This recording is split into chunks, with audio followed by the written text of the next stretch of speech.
치매 걸린 할머니. 당장 꺼지세요. 땡볕에 손자 면회 간 할머니를 간첩 취급하며 조롱한 위병소. 전화 한 통에 현역 3스타 특전 사령관이 달려와 무릎 꿇는 이야기입니다. 구독과 좋아요를 해주시면 더 좋은 사연으로 보답하겠습니다. 숨이 턱턱 막히는 여름날이었다. 남도의 짙푸른 녹음마저 지쳐 보이게 하는 맹렬한 태양 아래 칠순을 갓 넘긴 차수경 여사가 작은 시외버스에서 내렸다. 그녀의 손에는 낡았지만 정갈하게 닦인 등산용 배낭 하나가 들려 있었다. 버스 터미널의 소음과 매연을 뒤로하고 그녀는 다시 군내버스로 갈아탔다. 목적지는 전라남도 담양군에 위치한 제11공 수특전여단, 통칭 황금박쥐부대였다. 차수경 여사의 행색은 영락없는 시골 할머니였다. 햇볕을 가리기 위해 눌러쓴 책 넓은 모자, 땀이 잘 마르는 얇은 등산복 차림, 그리고 발이 편한 낡은 운동화. 그 누구도 그녀의 구부정한 등과 주름진 얼굴에서 대한민국 육군 최초의 여성 전투병과 장군, 전설적인 철의 여장부로 불렸던 예비역 소장 차수경의 모습을 떠올릴 수 없었다. 그녀가 장군이라는 사실은 가족조차 몰랐다. 아니, 그녀가 의도적으로 숨겼다. 하나뿐인 손자 한지훈에게 그녀는 그저 오래전에 여고에서 아이들을 가르쳤던 퇴임 교장 선생님일 뿐이었다. 손자 한지훈. 그녀의 눈에 넣어도 아프지 않을 손자였다. 어릴 때부터 유약했지만 마음만은 강직했던 아이. 그런 녀석이 군대, 그것도 가장 험하다는 특전사에 자원 입대했을 때 차수경은 속으로 얼마나 놀라고 또 대견했는지 모른다. 버스는 부대 입구에서 한참 떨어진 정류장에 그녀를 내려주었다. 거기서부터 위병소까지는 좋기 15분은 걸어야 하는 흙먼지 날리는 길이었다. 후. 차수경은 거친 숨을 몰아쉬었다. 칠순의 나이에 이 땡볕을 걷는 것은 고역이었다. 하지만 곧 보게 될 손자의 얼굴을 떠올리니 발걸음이 조금 가벼워졌다. 드디어 부대의 정문이 보였다. 세계 최강 특전사 제11공 수특전여단. 위압적인 검은색 대리석 간판이 그녀를 맞았다. 위병소 초소에는 2명의 병사가 서 있었다. 한 명은 병장 계급장을 단 황대명이었고 다른 한 명은 상병 계급장의 최필승이었다. 날씨 탓인지 아니면 원래 근무 태도가 그런 것인지 두 병사의 자세는 엉망이었다. 황 병장은 방탄모를 턱에 걸친 채 짝다리를 짚고 있었고 최 상병은 총을 어깨에 비스듬히 기댄 채 연신 하품을 해대고 있었다. 차수경이 위병소 앞까지 다가가자 황 병장이 귀찮다는 듯 고갯짓을 했다. 어머니, 무슨 일로 오셨습니까? 어머니라니. 차수경은 속으로 쓴웃음을 지었다. 군 규율상 명백히 잘못된 호칭이었다. 민간인 방문객에게는 여사님 혹은 선생님을, 나이가 많다면 어르신을 사용하는 것이 기본 중의 기본이었다. 면회 왔습니다. 우리 손자 한지훈 하사 면회 왔어요. 차수경이 공손하게 말하며 배낭을 고쳐맸다. 황 병장은 최 상병을 툭 쳤다. 야, 면회자 명단 봐라. 한지훈 하사. 최 상병이 초소 안으로 들어가더니 대충 장부를 뒤적이며 퉁명스럽게 대꾸했다. 아, 한지훈이요. 그 관심병사 말입니까? 순간 차수경의 눈썹이 미세하게 꿈틀했다. 관심병사라. 그녀의 손자가 부대에서 그런 취급을 받고 있다는 뜻이었다. 면회 신청은 되어 있네요. 저쪽 가서 기다리세요. 최 상병이 손가락으로 가리킨 곳은 위병소 옆에 덩그러니 놓인 낡은 컨테이너 박스였다. 면회 대기실이라는 녹슨 팻말이 비스듬히 붙어 있었다. 여기서 기다리면. 우리 손자는 언제 나옵니까? 황 병장이 피식 웃었다. 우리가 무엇인입니까? 부르면 바로 나오게. 부대에 연락했으니까 기다리면 언젠간 나오겠죠. 들어가 계세요. 날 더운데. 말은 그럴싸했지만 그들의 태도에는 방문객에 대한 최소한의 존중도 군인으로서의 절도도 없었다. 차수경은 더 묻지 않고 묵묵히 컨테이너 박스로 향했다. 기이그. 오래된 철문이 비명을 질렀다. 안으로 들어서자 훅 하고 곰팡 내 섞인 뜨거운 공기가 덮쳤다. 사방이 막힌 컨테이너 내부는 찜통 그 자체였다. 벽에는 선풍기 한 대가 달려 있었지만 고장이 났는지 미동도 하지 않았다. 에어컨은커녕 창문조차 제대로 열리지 않았다. 차수경은 기가 막혔지만 손자를 볼 생각에 배낭을 내려놓고 플라스틱 의자에 앉았다. 시간이 흘렀다. 10분, 20분. 차수경의 이마와 목덜미로 땀이 비오듯 흘러내렸다. 등산복은 이미 흠뻑 젖었다. 30분, 40분. 그녀는 현기증을 느꼈다. 이러다가는 손자를 보기도 전에 자신이 먼저 쓰러질 것 같았다. 그리고 1시간이 지났다. 위병소 초소에서는 두 병사의 시시덕거리는 웃음소리가 간간히 들려왔다. 그들은 차수경이라는 방문객의 존재를 까맣게 잊은 듯 했다. 참을 수 없는 더위와 무례함에 차수경은 자리에서 일어났다. 그녀는 물이라도 한 모금 마셔야 했다. 그녀가 비틀거리며 컨테이너 문을 열고 밖으로 나갔을 때 두 병사는 아이스크림을 물고 있었다. 할머니 아직 안 가셨어요? 최상병이 놀란 토끼 눈으로 그녀를 쳐다봤다. 그들의 손에는 분명 PX에서 사온 듯한 아이스크림이 들려 있었다. 저기, 우리 손자는. 황 병장이 입에 물었던 막대기를 빼며 짜증을 냈다. 아이씨. 깜빡했네. 그는 그제야 초소 안에 인터폰을 집어들었다. 하지만 연락은 하지 않고 최상병과 눈을 맞추며 낄낄거렸다. 야, 근데 저 할머니 옷차림 좀 봐라.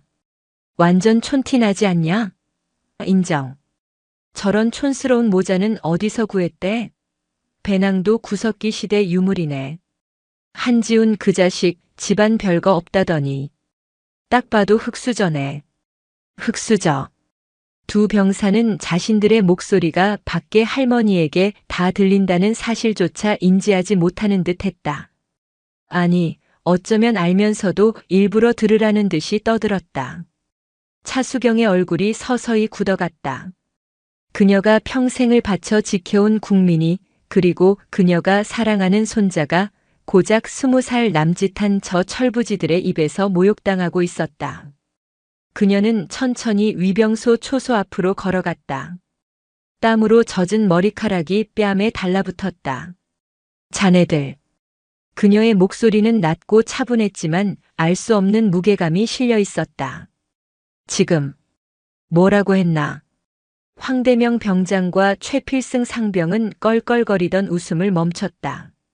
1시간 동안 찜통 컨테이너에 방치해 두었던 노파가 분노한 얼굴로 그들 앞에 서 있었다. 하지만 두 병사는 일말의 미안함이나 두려움도 느끼지 않았다. 오히려 귀찮음과 적의를 드러냈다. 뭐라고 하긴요. 할머니. 황 병장이 먹던 아이스크림 막대기를 바닥에 툭 뱉으며 말했다. 못 들으셨어요? 손자 부르러 간다고요. 근데 절차가 좀 늦네요. 부대가 워낙 넓어야지. 좀 더 기다리세요. 그의 말투는 노골적인 조롱이었다. 차수경은 그의 눈을 똑바로 바라보았다. 70평생을 군에 몸담으며 수많은 부하들을 지휘했던 그녀의 눈빛은 평범한 노인의 그것이 아니었다. 자네. 지금 자네의 임무가 무엇인가? 위병소 근무자의 첫 번째 수칙이 무엇이지? 황 병장은 어이가 없었다. 어디서 굴러먹던 시골 할머니가 감히 자신에게 임무와 수칙을 운운하고 있었다. 할머니가 군대 수칙은 알아서 뭐 하시게요? 최상병도 거들었다. 그러게요. 요즘 할머니들은 별걸 다 참견하시네. 우리가 알아서 다 합니다. 그냥 찌그러져. 아니, 그냥 저기 가서 얌전히 기다리시라니까요. 찌그러져. 차마 입에 담지 못할 말이 나왔다. 차수경은 더 이상 참지 않았다. 자네들 지금 당장 상급자에게 보고하게. 민간인 방문객을 의도적으로 방치하고 모욕한 행위에 대해 자네들의 이름 황대명 병장 그리고 최필승 상병. 내가 똑똑히 기억하겠네. 그녀가 그들의 명찰을 정확히 짚어내며 말하자 두 병사는 순간 움찔했다. 하지만 곧바로 더 큰 반발심이 터져 나왔다. 뭐? 이 할망구가 진짜 보자 하니까. 황 병장이 한 걸음 앞으로 나서며 차수경을 위아래로 훑어봤다. 지금 우리한테 협박하는 거예요? 여기가 어딘 줄 알고. 군부대 정문에서 군인한테 시비 거는 거 이거 보통 죄가 아닌데. 규정대로 처리해달라는 걸세. 자네들이 말하는 그 절차대로. 차수경의 단호한 말에 황 병장은 음흉한 미소를 지었다. 그는 최상병에게 눈짓했다. 야, 최상병. 이 할머니. 아무래도 좀 수상하지 않냐? 예, 그렇습니다. 말투도 이상하고 갑자기 군대 규율을 따지는 게 영 찝찝합니다. 황 병장은 초소에 기대어 놓았던 K2 소총을 집어들었다. 물론 실탄은 없었지만 민간인을 위협하기에는 충분했다. 그는 총을 차수경에게 겨누는 신용을 하며 말했다. 할머니, 솔직히 말해요. 북에서 왔지? 간첩 아니야?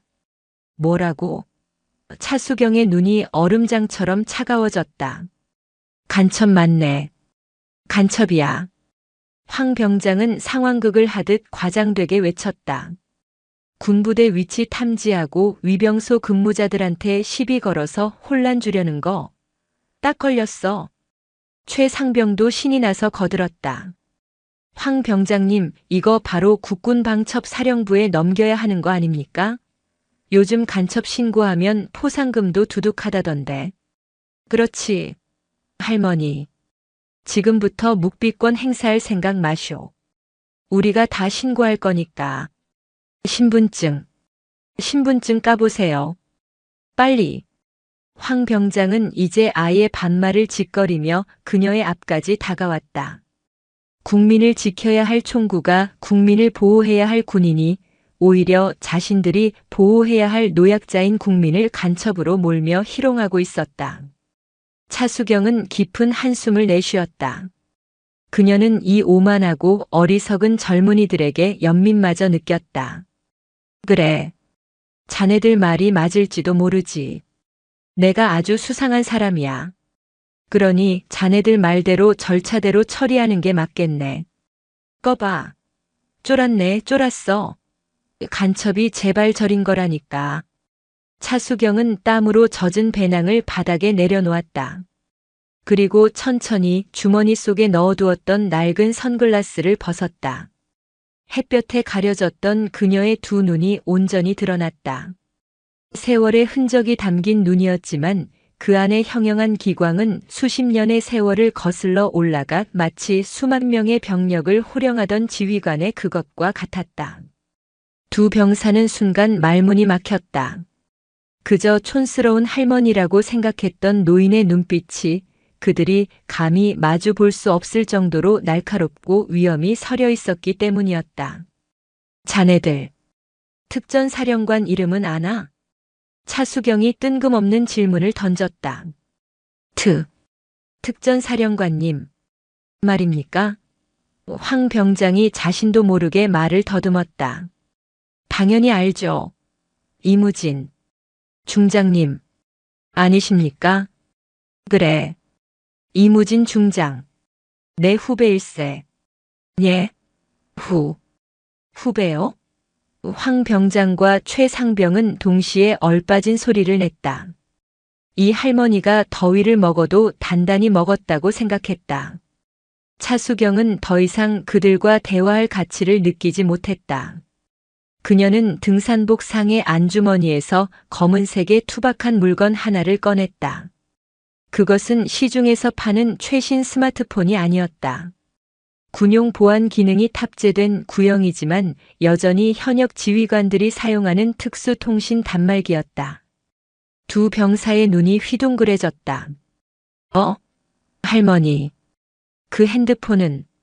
차수경은 익숙하게 단축번호 1번을 길게 눌렀다. 신호음이 두어 번 울리고 곧이어 낮고 굵은 남자의 목소리가 들려왔다.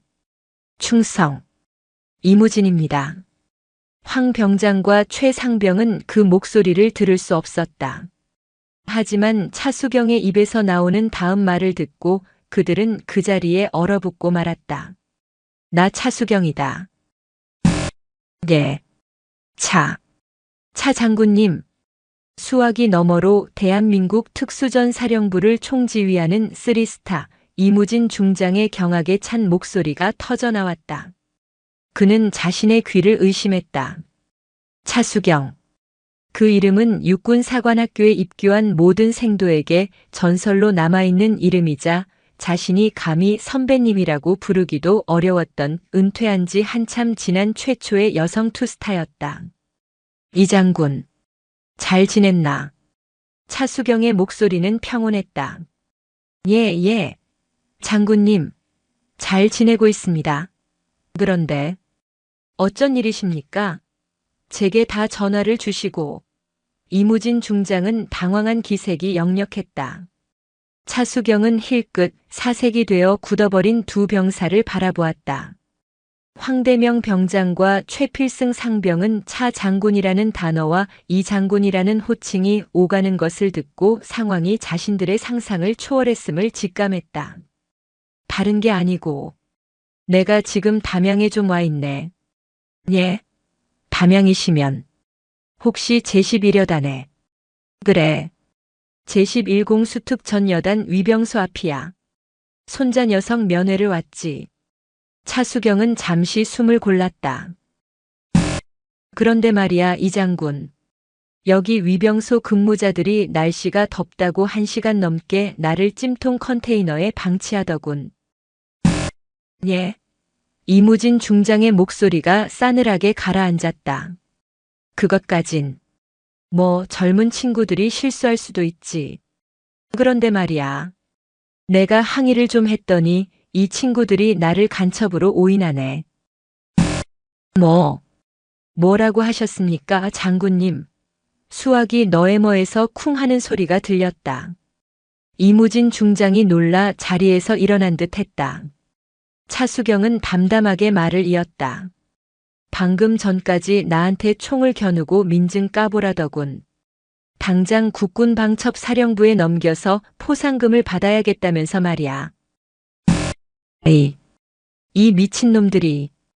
이 장군. 자네가 지금 특전사령관이지. 자네 부대 위병소에서 벌어진 일이야. 어떡하면 좋겠나? 장군님, 죄송합니다. 제가 죽을 죄를. 사과는 나중에 듣지. 지금 당장 자네가 헌병대 병력 이끌고 여기로 좀 와야겠어. 자네 부대원들이 나를 간첩으로 체포하겠다니 나도 정식으로 조사를 받아야 하지 않겠나? 아닙니다. 장군님. 10분 주지. 지금부터 정확히 10분이야. 차수경의 목소리에 한기가 서렸다.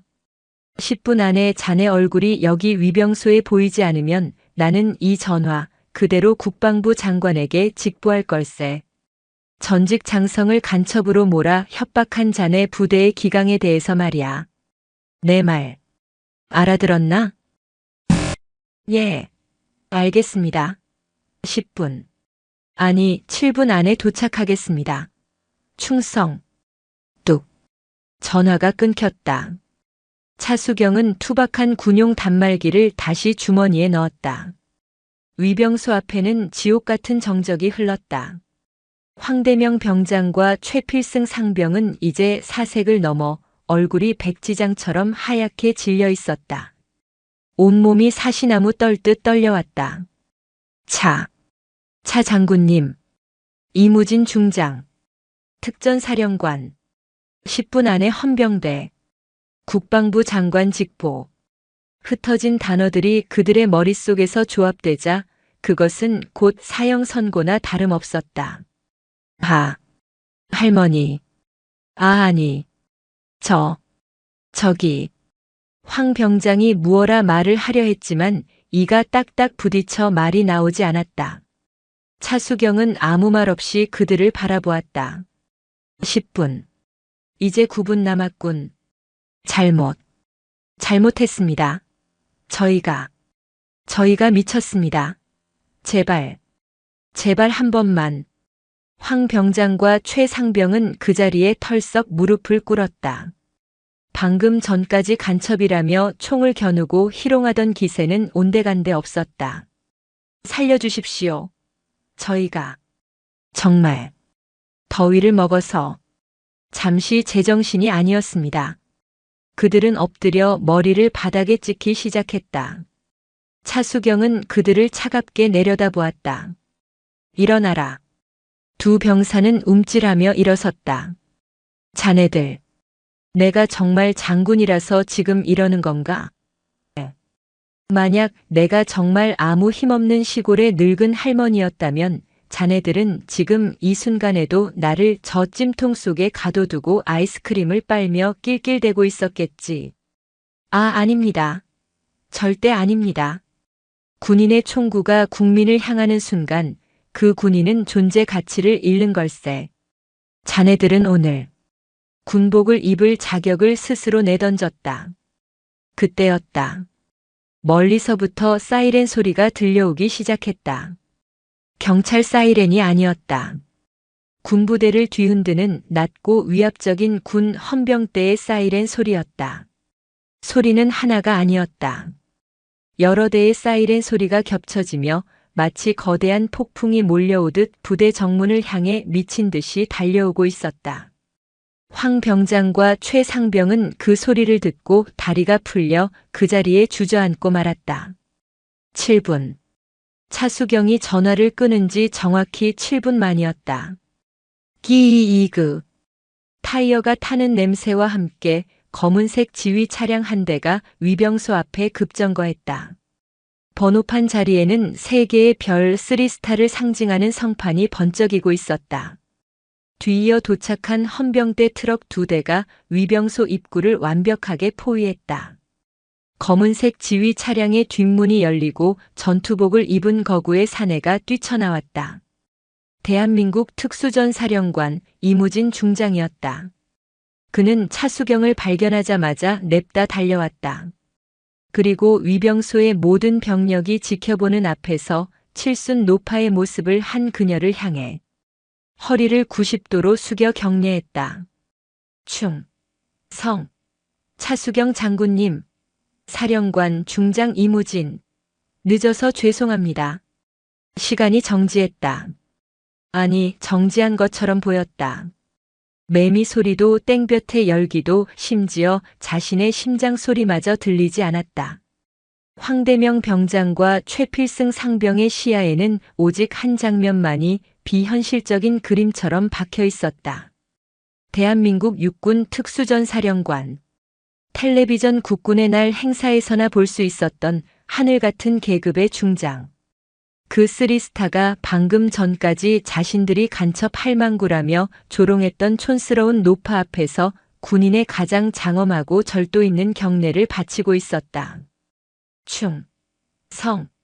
차수경 장군님, 사령관 중장 이무진, 늦어서 죄송합니다. 이무진 중장의 목소리는 위병소 전체를 쩌렁쩌렁 울렸다. 그가 얼마나 급하게 달려왔는지 전투복 등판이 땀으로 흠뻑 젖어 있었고 관자놀이에서는 땀방울이 굵게 흘러내리고 있었다. 그러나 그의 자세는 한치의 흐트러짐도 없었다. 그는 분노와 송구함이 뒤섞인 눈으로 차수경을 바라보았다. 황대명은 자신의 다리가 사정없이 떨리는 것을 느꼈다. 뇌가 현실을 받아들이기를 거부했다. 장군님. 장군님이라고? 저 할머니가. 아니야. 말도 안 돼. 뭔가 잘못됐어. 최필승은 이미 반쯤 넋이 나갔다. 그는 자신이 뱉었던 말들을 필사적으로 되감았다. 흙수저. 촌티난다. 간첩 아니야? 민증까봐. 찌그러져. 한마디 한마디가 거대한 바위가 되어 그의 숨통을 짓눌렀다. 그는 숨이 쉬어지지 않았다.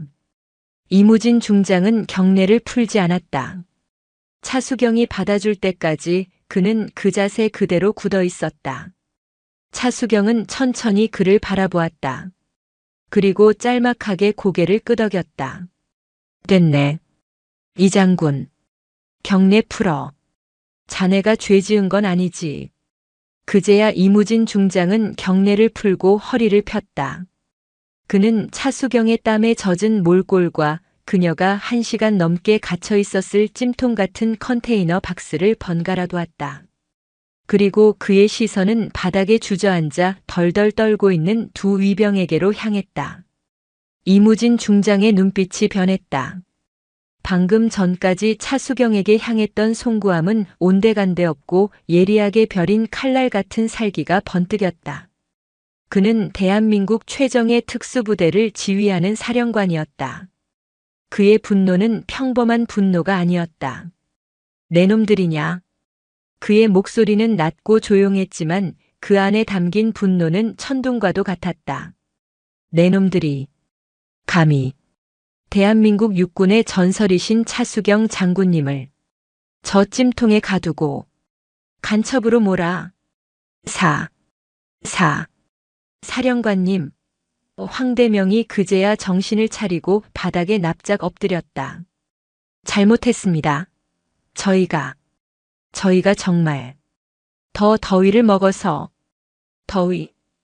이무진 중장이 기가 차다는 듯 실소를 터뜨렸다. 더위를 먹어? 내 놈들이 지금 대한민국 특전사라는 게 수치스럽다. 내 놈들이 짓거린 말 내가 오는 길에 다 보고받았다. 흑수저? 촌티? 내 놈들 눈에는 국민이 그렇게 보이나? 그가 한 걸음 다가서자 황대명과 최필승은 비명을 지르며 뒷걸음질 쳤다. 헌병. 이무진이 고개를 돌려 헌병 트럭을 향해 고함을 질렀다. 당장 이 두 놈. 아니, 이 군복 입은 수치스러운 것들을 체포해. 직무유기, 민간인 협박, 상관 모욕. 적용할 수 있는 모든 군법을 동원해서 즉시 구속 수감해. 예. 알겠습니다. 완전 무장한 헌병 4~5명이 트럭에서 뛰어내려 두 병사에게 달려들었다. 아, 살려주십시오. 사령관님, 장군님, 할머니, 잘못했습니다. 제발. 두 병사는 꼴사납게 울부짖으며 발버둥 쳤다. 그들의 팔이 뒤로 꺾이고 수갑이 채워지는 철컥하는 소리가 위병소에 울려 퍼졌다. 시끄럽다. 입을 틀어막고 당장 연행해. 헌병들은 그들의 입을 막고 질질 끌다시피 트럭으로 연행했다. 이 소란이 한창일 때 또 다른 검은색 지휘 차량이 미끄러지듯 들어섰다. 이번에는 별 하나 원스타 성판이 붙어 있었다. 차에서 내린 것은 제11공 수특전 여단장 임성환 준장이었다. 그는 자신의 관할 구역의 특전사령관이 헌병대까지 이끌고 나타났다는 보고를 받고 무슨 하늘이 무너질 일이 생겼나 싶어 혼비백산하여 달려온 참이었다. 그는 위병소에 도착하자마자 믿을 수 없는 광경을 목격했다. 이무진 사령관이 누군가에게 고개를 숙이고 있었고 위병들은 헌병대에게 끌려가고 있었다. 그리고 그 중심에 땀에 전 등산복 차림의 칠순 노파가 서 있었다. 사령관님, 이게 무슨 일입니까? 이무진 중장이 불벼락 같은 시선으로 임준장을 쏘아붙였다. 임성환, 내 놈은 부대를 어떻게 관리하기에 이따위 일이 벌어지나. 예. 임준장은 상황 파악이 전혀 되지 않았다. 눈 안 떠. 여기 차수경 장군님이시다. 내 놈 부하놈들이 차 장군님을 간첩으로 몰아서. 차수경 장군님이십니까? 임성환 준장의 눈이 그제야 차수경에게 향했다. 그는 육사 시절 전설로만 듣던 이름이었다. 여성 최초의 전투병과 장군, 피와 눈물로 철의 여장부라 불렸던 그 전설이 지금 자신의 부대 위병소에서 땀에 절어 서 있었다. 임준장의 얼굴에서 핏기가 가셨다. 쿵. 그의 심장이 바닥으로 떨어지는 소리가 들리는 듯 했다. 그는 이무진 사령관보다 더 빠른 속도로 차수경 앞에 달려가 무릎이라도 꿇을 기세로 경례를 했다. 충, 성, 여단장, 준장 임성환, 장군님을 몰라 뵙고 죽을 죄를 지었습니다. 사령관에 이어 여단장까지 위병소에 남아있던 다른 근무자들과 이 소란을 듣고 달려 나온 당직사관까지 모두 그 자리에 얼어붙어 입을 다물지 못했다. 됐네. 차수경은 이 모든 아수라장에도 평온했다. 그녀는 소란의 중심에서 벗어나 자신이 기다리던 방향을 바라보았다. 그때였다. 저 멀리서 전투복을 입은 한 청년이 당황한 얼굴로 헐레벌떡 뛰어오고 있었다. 방금 전 당직사관에게서 너희 할머니가 위병소에서 쓰러지셨다. 라는 거짓 보고를 받고 미친 듯이 달려온 한지훈 하사였다. 할머니 괜찮으세요? 한지훈은 위병소의 살벌한 분위기도 3스타와 1스타가 서 있는 것도 눈에 들어오지 않았다. 오직 땀에 젖어 지쳐 보이는 할머니의 모습만 보였다. 차수경은 손자의 얼굴을 보자 그제야 얼음장 같던 얼굴에 희미한 미소가 번졌다. 지훈아, 늦었구나. 밥은 먹었니? 한지훈은 어리둥절했다. 할머니, 이게 다 무슨 일이에요? 이분들은 그는 그제야 자신을 바라보는 특전사령관과 여단장의 시선을 마주했다. 아, 충, 성, 하사 한지훈. 그가 공포에 질려 경례를 올렸다. 그러자 상상도 못할 일이 벌어졌다. 특전사령관 이무진 중장이 방금 전 자신에게 살기등등했던 그 사령관이 한지훈 하사를 향해 누그러진 목소리로 말했다. 그래, 자네가 차 장군님의 손자이시군. 고생이 많네. 여단장 임성환 준장도 황급히 거들었다. 한 하사. 아니, 이럴 게 아니라. 장군님, 손자분, 우선 안으로. 여단장실로 모시겠습니다. 한지훈은 자신의 눈앞에서 벌어지는 일이 도무지 믿기지 않았다. 평생을 퇴임한 교장 선생님으로만 알고 있던 자신의 할머니. 그 할머니에게 대한민국 특전사를 호령하는 장군들이 쩔쩔매고 있었다. 차수경은 손자의 어깨를 다독였다. 그리고 다시 이무진 중장과 임성환 준장을 향해 돌아섰다. 그녀의 눈빛은 다시 차가운 지휘관의 그것으로 돌아와 있었다. 이 장군 임준장. 예. 장군님. 예. 장군님. 내가 오늘 이곳에 온 것은 예비역 소장 차수경으로서가 아닐세. 그녀는 땅에 떨어졌던 낡은 배낭을 집어들었다. 나는 오늘 대한민국 군인을 아들로 둔, 아니 손자를 군대에 보낸 평범한 국민의 한 사람으로 여기에 왔네. 그녀는 방금 전 헌병들이 끌고 간 방향을 바라보며 말을 이었다. 저 두 병사를 벌하려는가? 예, 당연합니다. 군법에 따라. 좋아. 하지만 그 죄목을 분명히 해야 할 걸세. 차수경의 목소리에 힘이 실렸다. 저들은 예비역 장군을 몰라본 죄가 아니야. 저들은 땡볕에 1시간을 서서 손자를 기다린 어머니를 기만한 죄일세. 저들은 군대가 지켜야 할 국민을 모욕하고 간첩으로 몰아 총을 겨눈 죄야. 국민을 상대로 협박을 일삼은 죄일세. 차수경은 이무진 중장의 눈을 똑바로 응시했다. 이 장군, 자네가 진정으로 특전사를 아끼는 지휘관이라면 저 두 녀석의 처벌로 이 사태를 덮을 생각은 말게. 예. 1시간 넘게 위병소에서 소란이 벌어지는 동안 당직사관 하나, 간부 하나 내려와 보지 않은 이 부대의 기강. 면회객을 찜통에 가두는 것을 당연하게 여기는 이 썩어 빠진 관행. 그리고 차수경은 손자 한지훈의 마른 어깨를 바라보았다. 아까 위병이 말했던 관심병사라는 단어가 그녀의 뇌리를 스쳤다. 이 부대 전체에 만연한 병폐를 이번 기회에 뿌리 뽑게 자네가 할 수 있겠나? 그것은 질문이 아니었다. 전설적인 철의 여장부가 한참 어린 후배 사령관에게 내리는 가장 무서운 명령이었다. 이무진 중장은 차수경의 말을 듣는 순간 등골을 타고 식은땀이 흘렀다. 뿌리 뽑게. 그 말의 무게는 천근만근이었다. 그것은 단순히 위병소 근무자 2명을 군기 교육대로 보내는 수준의 징계가 아니었다.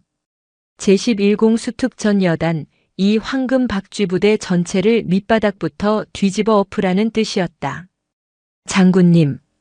이무진 중장은 마른 입술을 축였다. 명심하겠습니다. 오늘부로 제11여단 전체에 대한 사령부 직할 특별 복무 점검 및 감찰을 명하겠습니다. 제가 직접 지휘하겠습니다. 아니, 차수경이 그의 말을 잘랐다. 예, 자네가 직접 지휘하면 보여주기식 쇼가 될 걸세. 자네 체면을 살리기 위한 감찰이 되겠지. 차수경은 임성환 여단장을 힐끗 쳐다보았다. 임 준장은 사형 선고를 기다리는 죄인처럼 고개를 푹 숙이고 있었다. 내가 직접 보겠네. 예, 장군님. 안 됩니다. 이무진과 임성환이 동시에 외쳤다. 어떻게 예비역 장군님께. 그것도 이런 누추한 곳에서. 누추한가? 차수경이 찜통 컨테이너를 가리켰다. 국민들이 당신들의 가족을 만나러 와서 기다리는 곳이 누추한 곳인가? 자네들 인식부터가 글러먹었어. 차수경은 손자 한지훈의 손을 잡았다. 한지훈은 여전히 이 모든 상황이 꿈만 같았다. 지훈아. 면회. 제대로 해야지. 가자. 어디든 조용한 곳으로. 예. 할머니. 임준장. 예. 장군님. 여단장실은 쓰지 않겠네. 내가 국민을 협박한 자네 부대에서 융숭한 대접을 받을 생각은 추호도 없어. 여기 자네 부대에서 가장 허름하고 가장 덥고 가장 버려진 곳으로 날 안내하게. 자네가 평소에 거들떠보지도 않는 곳 말이야. 장군님. 그게. 임성환 준장의 얼굴이 하얘졌다. 그런 곳은 너무나도 많았다. 결국 차수경과 한지훈이 안내된 곳은 부대 구석에 처박힌 낡은 창고 옆 용도를 알 수 없는 작은 휴게실이었다. 에어컨은 고장난 지 오래였고 먼지가 뽀얗게 쌓여 있었다. 위병소 컨테이너보다 나을 것이 없었다. 이무진 중장과 임성환 준장이 어쩔 줄 몰라 하며 문 밖에서 대기했다. 장군님, 그래도 여긴 나가보게. 차수경이 손짓했다. 사령관과 여단장이 문 밖을 지키고 서 있는데 어느 손자가 할미한테 속 얘기를 맘 편히 하겠나. 자네들은 저 땡볕 아래 위병소에서 내가 기다렸던 시간만큼 딱 1시간만 서 있게. 내가 당한 모욕을 느껴봐야지.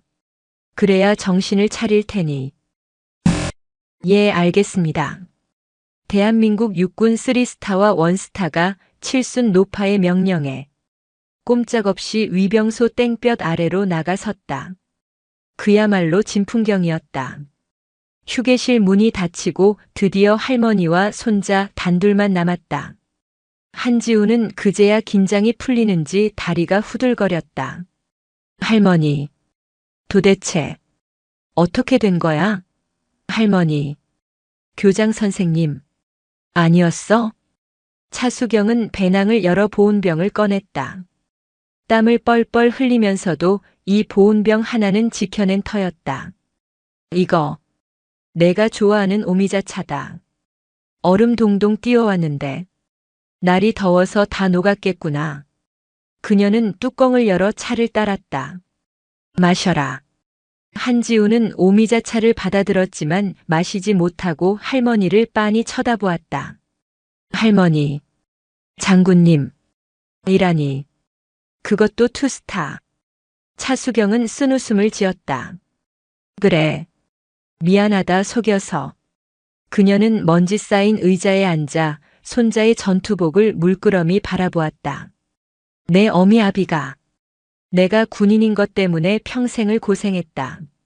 내 아비는 장군 딸과 결혼했다는 이유로 주변의 시기 질투에 시달렸고, 내 어미는 여장군 딸이라는 꼬리표 때문에 늘 조심하며 살았지. 그래서 너한테는 적어도 그런 짐을 지워주고 싶지 않았다. 평범한 할머니가 되고 싶었어. 할머니. 그런데 오늘 보니 내 생각이 틀렸던 것 같구나. 차수경의 눈빛이 날카로워졌다. 지훈아. 예. 아까 위병소에서 그 병사가 너를 관심병사라고 부르더군. 한지훈의 어깨가 움찔 떨렸다. 그는 시선을 피했다. 그냥 제가 좀 부족해서. 부족해? 차수경이 한지훈의 턱을 잡아 자신을 보게 했다. 내 손자가 부족하다고. 아니, 내 얼굴에 쓰여 있다.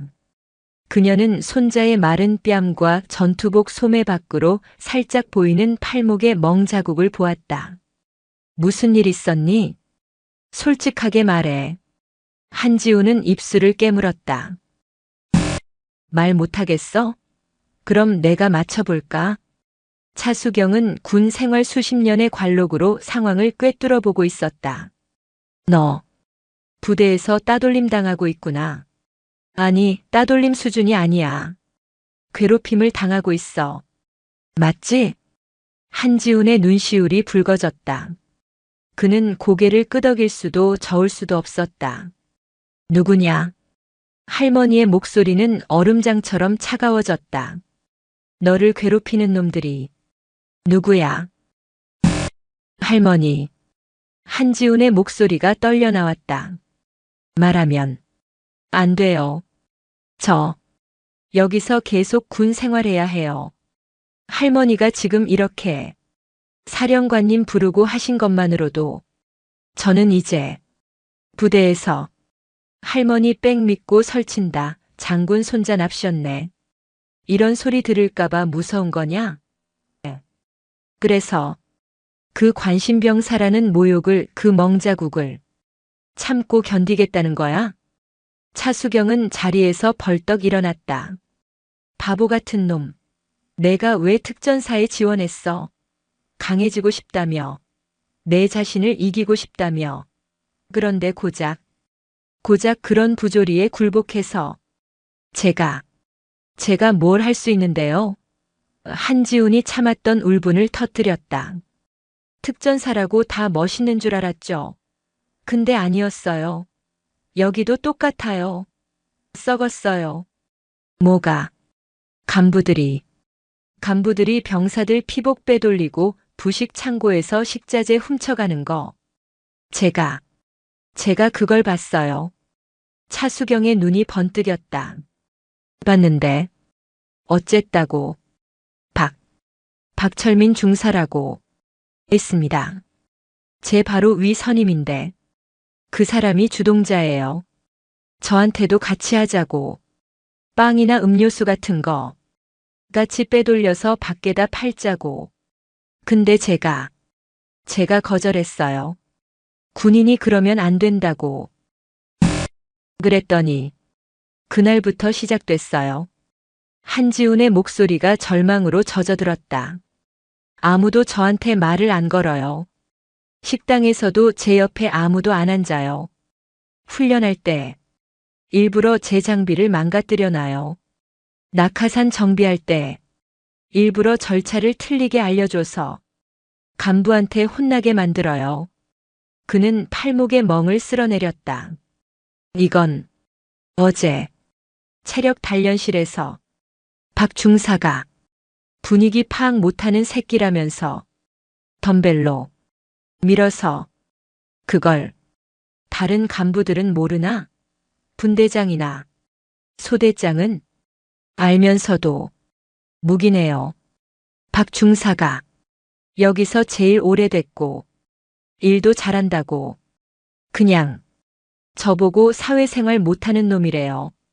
관심병사 딱지 붙인 것도 그 사람이에요. 차수경은 주먹을 불끈 쥐었다. 부들부들 떨릴 정도의 분노가 치밀어 올랐다.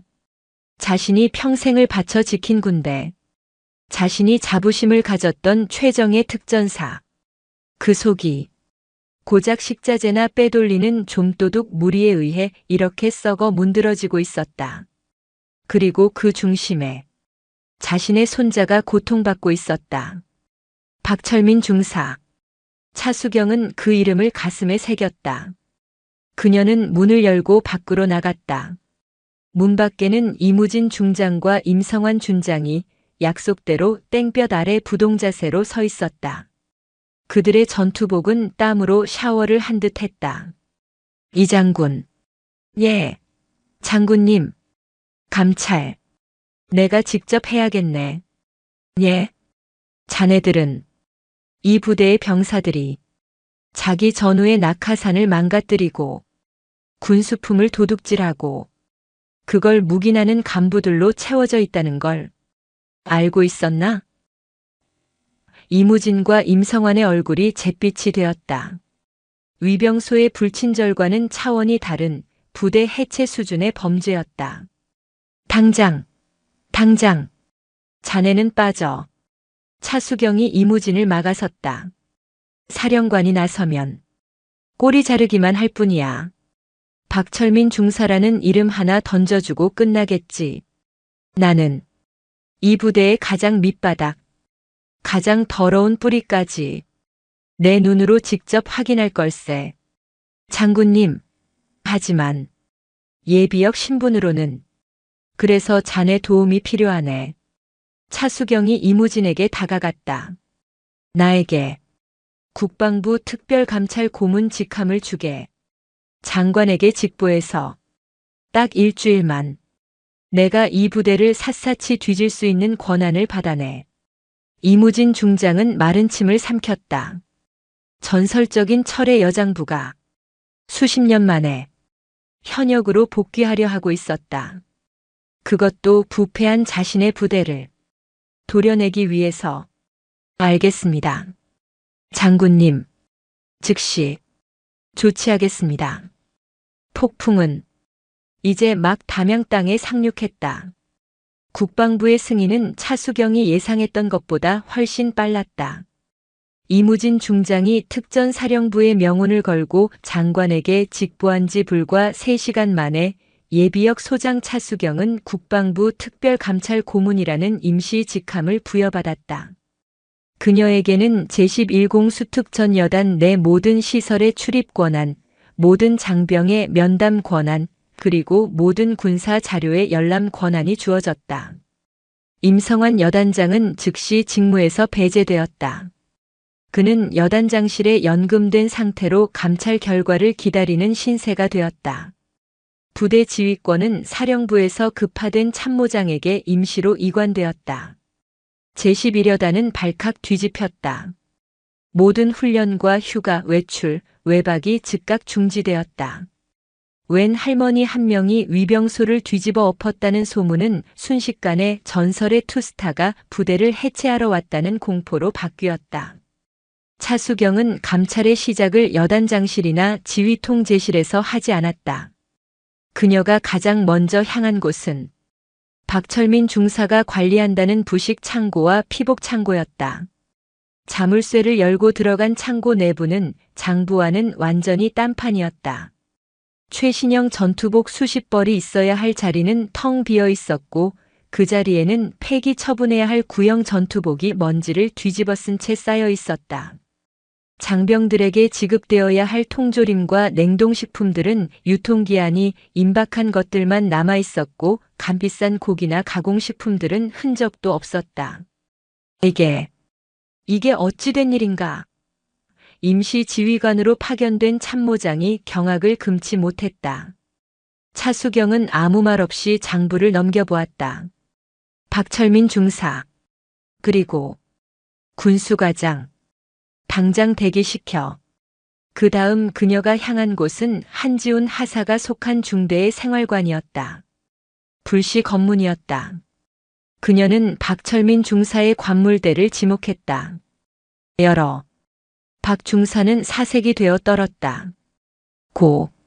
고문님, 제 관물대는 사적인 공간 열라고 했다. 차수경의 명령에 헌병이 그의 관물대를 강제로 열었다. 안에서는 현금 다발 수십만 원과 장병들에게 지급된 적 없는 새 전투화, 그리고 민간 주점에서 사용한 것으로 보이는 신용카드 영수증 다발이 쏟아져 나왔다. 박철민은 그 자리에 주저앉았다. 끌고 가. 차수경의 감찰은 거침이 없었다. 그녀는 형식적인 보고를 받지 않았다. 대신 병사 식당에서 병사들과 함께 식판을 들고 줄을 섰고 생활관에서 병사들과 1:1 면담을 시작했다. 처음에는 입을 닫았던 병사들이 장군 할머니가 자신들의 편이라는 것을 깨닫자 본물 터진 듯 묵혀왔던 부조리들을 쏟아내기 시작했다. 박 중사님이 주말 외박을 미끼로 돈을 빌려가고 갚지 않았습니다. 훈련 성과가 좋지 않은 병사들에게 밤마다 대가리 바가를 시켰습니다. 한지훈 하사가 박 중사의 비리를 거절하자 저희에게도 지훈이와 말을 섞지 말라고 왕따를 시켰습니다. 부패의 고리는 박철민 중사 한 명에게서 끝나지 않았다. 그가 빼돌린 군수품을 묵인해주는 대가로 상납을 받은 군수과장, 병사들의 가혹행위를 알고도 군기가 빠졌다며 오히려 피해 병사를 질책한 대대장까지. 뿌리는 생각보다 훨씬 깊고 넓게 썩어 있었다. 일주일 후 제11여단 연병장에는 전 장병이 도열했다. 감찰 결과는 참혹했다. 박철민 중사를 포함한 부사관 3명이 구속되었고 군수과장 소령과 대대장 중령이 보직 해임 및 중징계위원회에 회부되었다. 직무가 정지되었던 임성환 여단장은 이 모든 사태를 방치한 책임을 물어 강제 전역 조치를 당했다. 그리고 모든 일의 시작이었던 두 위병 황대명 병장과 최필승 상병. 그들은 헌병 때 영창에 수감된 채 자신들의 운명을 기다리고 있었다. 그들은 단순 징계가 아닌 상관 모욕과 민간인 협박이라는 중죄로 군사재판에 넘겨질 위기였다. 그들의 군 생활은 물론 어쩌면 사회에 나가서도 전과자로 낙인 찍힐 수 있는 상황이었다. 차수경은 모든 조치가 끝난 후 이무진 중장에게 마지막으로 한 가지를 요청했다. 그 두 병사, 내가 만나봐야겠네. 차가운 영창 면회실. 황대명과 최필승은 수의를 입은 채 고개를 들지 못했다. 그들 앞에는 이제 장군의 위엄을 되찾은 정복은 아니지만 단정한 사복 차림의 차수경이 앉아 있었다. 두 병사는 죽을 죄를 지은 심정으로 떨고만 있었다. 자네들, 내가 누군지 이제 알겠지? 예, 죄송합니다. 장군님, 아니. 차수경이 고개를 저었다. 자네들은 내가 장군이라는 것을 몰랐을 때 나를 어떻게 대했나? 자네들의 눈에 비친 나는 그저 늙고 촌스럽고 힘없는, 그래서 함부로 무시해도 되고 찜통에 가둬도 되고 간첩이라고 놀려도 되는 그런 존재였지. 잘못했습니다. 자네들이 정말 잘못한 것이 무엇인지 아나? 차수경은 그들의 눈을 바라보았다.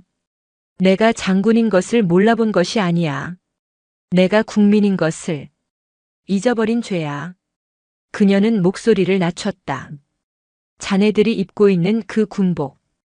그 군복이 바로 나 같은 국민들의 세금으로 만들어진 걸세. 자네들이 쏘는 총알 한 발, 자네들이 먹는 밥 한 끼. 전부 자네들이 흙수저라고 무시했던 그 국민들의 피와 땀이야. 두 병사는 흐느끼기 시작했다. 군인이 왜 존재하나? 국민을 지키기 위해서야. 그런데 자네들은 그 국민을 지키기는커녕 모욕하고 협박했어. 그게 자네들의 죄야. 차수경은 자리에서 일어났다. 자네들은 군사재판에 넘겨질 걸세. 그리고 아마 불명예 전역을 하게 되겠지. 장군님, 제발 한 번만. 두 병사가 무릎을 꿇고 애원했다. 이건 내가 용서하고 말고 할 문제가 아니네. 자네들은 대한민국 국민에게 죄를 지었어. 차수경은 돌아섰다. 다만 그녀가 문을 열기 전 잠시 멈춰섰다. 자네들의 군 생활은 여기서 끝일 게야. 하지만 자네들의 인생은 아직 끝나지 않았어. 오늘 이 모욕과 굴욕 그리고 이 뼈아픈 후회를 평생 잊지 말게. 그리고 남은 인생을 오늘 자네들이 모욕했던 그 평범한 국민들에게 빚을 갚는 마음으로 살아가. 그게 자네들이 진정으로 개과천선하는 유일한 길일세. 그것은 용서가 아니었다. 하지만 그 어떤 처벌보다도 무거운 삶의 교훈이었다. 황대명과 최필승은 바닥에 엎드려 차수경의 뒷모습을 향해 통곡했다.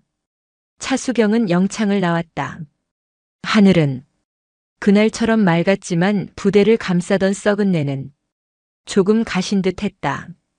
저 멀리 연병장에서 관심병사라는 굴레를 벗어던진 손자 한지훈이 다른 전우들과 함께 땀 흘리며 훈련을 받고 있었다. 그의 얼굴에는 더 이상 그늘이 없었다. 차수경은 자신의 진짜 임무가 끝났음을 직감했다. 일주일간 담양의 제11공 수특전 여단을 휘몰아쳤던 태풍 차수경이 떠났다. 그녀는 떠나는 순간까지 요란하지 않았다. 감찰 결과를 보고하는 최종 브리핑에도 참석하지 않았고 새로 부임한 여단장의 거창한 환송도 사양했다. 그녀는 그저 감찰이 공식적으로 종료되던 날 새벽 손자 한지훈을 잠시 불렀다. 두 사람은 부대 뒷산의 작은 정자 황금박쥐정에서 마주 섰다. 새벽 안개가 자욱하게 깔린 연병장을 내려다보며 차수경은 지훈의 어깨를 두드렸다. 지훈아. 예, 할머니. 내가 내군 생활을 너무 시끄럽게 만든 것 같구나. 아닙니다, 할머니. 덕분에. 아니. 차수경은 손자의 말을 막았다. 그녀의 눈은 새벽 여명처럼 차갑고 맑았다. 덕분이라고 생각하는 순간 너는 평생 장군 손자라는 꼬리표의 기생에 살게 될 게다. 나는 썩은 뿌리를 뽑아냈을 뿐이야. 이 땅을 다시 비옥하게 만드는 것은 이제부터 이곳에 남은 자들의 몫이다. 그녀는 지훈의 눈을 똑바로 바라보았다. 내가 마주했던 부조리는 비겁한 도둑놈들의 것이었다. 하지만 이제 내가 마주할 시련은 그보다 더 지독한 것일 게다. 예. 사람들은 부패한 자들을 욕하면서도 그 부패를 들춰낸 자를 동시에 미워한단다. 질서가 깨졌다고 생각하거든. 너는 이 부대의 질서를 깬 사람이다. 그것도 아주 강력한 외부의 힘으로. 차수경은 지훈의 가슴팍에 달린 하사 한지훈이라는 명찰을 가볍게 쓸었다. 이제부터 내가 짊어져야 할 십자가다. 할머니의 백이 아니라 내 스스로의 실력으로 그 무게를 증명해내거라. 이 할미는 이제 다시는 내군 생활에 관여하지 않을 것이다. 알겠느냐? 한지훈은 그 말의 무게를 온전히 이해하지 못했다. 하지만 그는 비장하게 고개를 끄덕였다. 예, 할머니. 명심하겠습니다. 차수경은 그날 새벽 여단장 임시지휘소에 감찰 종료 보고서 한 장만 남겨둔 채 마치 안개처럼 부대를 떠났다. 그녀가 떠나고 부대에는 새로운 질서가 찾아왔다. 사령부에서 새로 부임한 여단장 강민혁 대령은 차수경이 도려낸 상처를 봉합하기 위해 밤낮으로 뛰었다. 그는 차수경과는 다른 방식으로 부대를 다잡았다. 원칙과 훈련. 그것이 전부였다. 하지만 차수경의 예언은 무서울 정도로 정확했다. 한지훈에게 닥친 시련은 이전과는 완전히 다른 종류의 것이었다. 박철민 중사가 그를 투명인간 취급하며 괴롭혔다면 이제 부대원들은 그를 성역 취급하며 멀리했다. 식당에서 일어난 일은 상징적이었다. 한지훈이 식판을 들고 테이블에 앉자 이미 앉아있던 선임 하사 2명이 밥을 반쯤 남겼음에도 불구하고 조용히 식판을 들고 일어났다. 아무 말도 없었다. 하지만 그 침묵 속에는 너랑 엮이기 싫다는 칼보다 차가운 거절이 담겨 있었다. 그들은 한지훈을 괴롭히지 않았다. 대신 그들은 한지훈을 배제했다. 한하사. 훈련 준비가 한창이던 어느 날 중대 행정보급관이 그를 불렀다. 자네, 이번 산악 특수전술 훈련에서는 빠지게. 예? 왜 그렇습니까? 아, 뭘 물어. 자네 몸이 좀 성치 않아 보여서 그런다. 왜? 저 건강합니다. 훈련 받을 수 있습니다. 이 사람아. 행보관이 버럭 소리를 질렀다. 자네 할머니. 아니, 차 장군님께서 부대 뒤집어 놓고 가신 게 며칠 전이야. 근데 자네가 훈련 받다가 발목이라도 삐끗해봐. 그럼 우린 뭐가 돼? 제2의 감찰 시즌2야, 한지훈은 망치로 머리를 맞은 듯 했다. 그는 훈련에서 열외되어 중대 막사에서 낡은 군장류나 수선하라는 지시를 받았다. 그의 동기들과 선임들이 완전 군장을 꾸려 훈련장으로 향하는 모습을 그는 먼지 나는 창고에서 지켜봐야 했다. 그를 가장 노골적으로 배제하는 인물은 이 부대의 살아있는 전설로 불리는 오만규 원사였다. 오 원사는 박철민 같은 좀도둑 부류와는 격이 달랐다. 그는 11여단에서만 20년을 복무했고 해외 파병과 대테러 작전에서 수많은 공을 세운 그야말로 특전사의 화신 같은 인물이었다. 그는 부패를 혐오했지만 외부의 힘으로 부대의 명예가 더럽혀지는 것은 그보다 더 혐오했다. 그의 눈에 한지훈은 부대의 자정 능력을 믿지 못하고 할머니 백을 동원해 동료들을 쳐낸 나약하고 교활한 내부 고발자일 뿐이었다. 어느 날 한지훈은 오원사를 찾아갔다. 원사님, 저도 훈련에 참가하고 싶습니다. 왜 저만 배제시키십니까? 오만규 원사는 대검을 손질하던 무시무시한 손길을 멈추고 천천히 한지훈을 올려다보았다. 한하사. 예, 원사님. 자네, 낙하산 탈 줄 아나?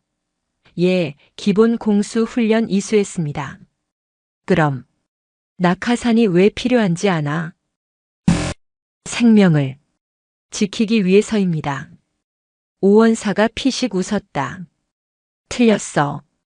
낙하산은 생명을 걸기 위해서 필요한 거야. 내가 왜 자넬 훈련에서 빼는 줄 아나? 그가 자리에서 일어섰다. 거대한 산 같은 위압감이 한지훈을 짓눌렀다.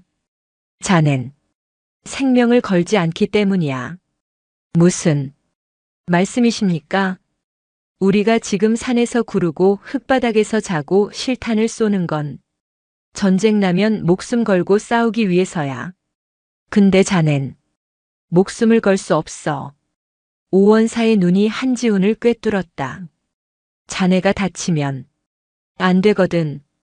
자네가 다치면 저 담양 밖에서 예비역 투스타가 다시 이 부대를 향해 포문을 열 테니까. 안 그런가? 자네는 전우가 아니야. 자네는 정치야. 이 부대에 떨어진 폭탄이라고. 나는 내 팀원들 목숨을 정치나 폭탄 따위에 맡기고 싶지 않아. 내 말 이해했나? 그것은 박철민의 물리적인 폭력보다 수백 배는 더 잔인한 군인으로서의 사형 선고였다. 한지우는 아무 대답도 하지 못했다. 그는 특전사에 지원했던 자신의 첫 마음을 떠올렸다. 강해지고 싶었다. 스스로를 증명하고 싶었다. 그런데 그는 할머니의 막강한 힘 덕분에 부조리에서는 벗어났지만 대신 군인이라는 자신의 정체성을 비비비비비비 완전히 잃어버렸다. 그는 창고 구석에 처박혔다. 전투복 수선, 탄피 반납, 무기고 정리, 행정 서류 보조. 특전사 하사가 아니라 행정병보다 못한 자벽부가 되어버렸다. 동기들은 그를 애써 외면했다. 그에게 말을 거는 것 자체가 오원사의 심기를 거스르는 일이었고 자신들의 군 생활을 꼬이게 만드는 일이었기 때문이다. 한지우는 다시 혼자가 되었다. 부패를 고발하기 전보다 훨씬 더 지독하고 훨씬 더 깊은 어둠 속으로 그는 매일 밤 아무도 없는 연병장 구석에서 샌드백을 쳤다. 증명해내거라. 할머니의 목소리가 귓가에 울렸다. 어떻게 증명해야 합니까? 그는 피가 터져 너덜너덜해진 주먹을 보며 울부짖었다. 시간은 한지훈의 편이 아니었다. 그의 고립은 날이 갈수록 심화되었다. 새로운 여단장 강민혁 대령은 부대 재편에 여념이 없었고 오만규 원사는 여전히 부대 NCO단의 실질적인 리더로서 모든 훈련을 주도했다. 그리고 한지우는 그 훈련에서 철저히 배제되었다. 그의 자벽부 생활이 2달째 접어들던 여름의 끝자락. 제11여단 전체의 대규모 야외 기동 훈련 FTX 명령이 하달되었다. 이번 훈련은 단순한 산악 행군이 아니었다.